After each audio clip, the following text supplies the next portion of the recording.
The owl is watching. Who writes history, money? Governments always tell you the same thing. Economic stability, growth, equality of opportunity, prosperity. But if you look closely at history, you see a much darker truth behind the story. For centuries, governments have been using the same financial tricks to take wealth from ordinary people and elevate power and money. The interesting thing is, these tricks aren't new. They're just changing names. What we call modern economics today is actually a new wrapper of old games.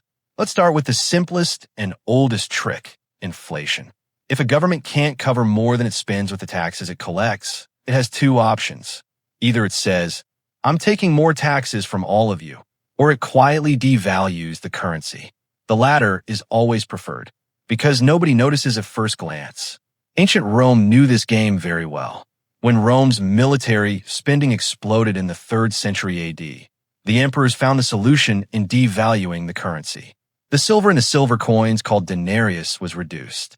From the outside, it's the same money, but the wealth you possessed was slowly dwindling. What was the result? Prices rose. The people became poorer. Savings disappeared. This wasn't an overt tax. It was a silent tax. The same thing is happening today. The only difference, now there are central banks instead of mints. When we reach the Middle Ages, the trick changes form slightly. Compulsory loans. Kings would knock on the doors of wealthy merchants and say, you will lend money for the crown. This wasn't a request. If you refused, your goods would be confiscated. Sometimes a promise of repayment was given, but it either came late or never came at all. This tyranny, carried out in the name of patriotism, continued for centuries. Then, in the 17th century, a more elegant system arrived: state loans and central banks. The Bank of England was founded in 1694. The aim wasn't to enrich the people. The aim was to finance wars. The wealthy lent money to the state. The state guaranteed them. They paid interest. Where did this interest come from? From taxes on salt, bread, and alcohol.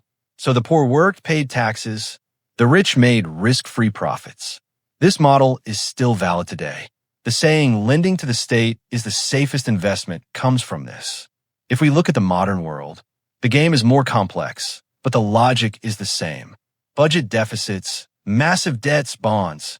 The public is told, this money is for you. Infrastructure, employment, social support. What's really happening? Most of the money goes to defense companies, big holdings, bailouts. What happens when it's time to pay the debt? Taxes increase. Social spending is cut. Money is printed. Profits stay high. The burden goes down. Remember the 2008 crisis. Banks were on the verge of collapse. Who was rescued? The banks. Who paid? The people. Gains were privatized. Losses were nationalized. And this was called saving the system. Pension systems are another story. In most countries, the money you invest doesn't just sit there. It's spent immediately. The promise you're given is, don't worry, future generations will pay. This is an intergenerational Ponzi scheme. The system will crack as the population ages. The solution? Raise the age, lower the salary, erode it with inflation. Do you see the pattern? It's all based on perception. Inflation equals growth. Debt equals investment. Release equals stability. Cuts equals reform. Language hides the truth. Things have accelerated even more in recent years. Concepts like quantitative easing, which nobody fully understands, have come into play. Central banks printed trillions. Asset prices skyrocketed. But who own these assets? The rich. Life hasn't gotten cheaper for the average person.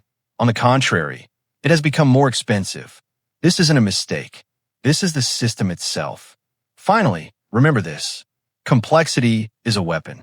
Tax laws, financial products, budgets, they are all deliberately complex.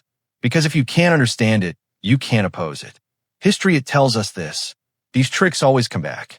In Rome, it was done with money. In the Middle Ages, with debt. Today, with inflation and debt.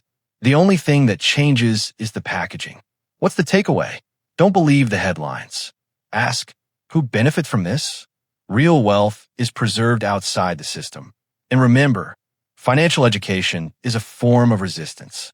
History holds the answers, but only for those who know how to look. Like the owl that knows the night. Follow like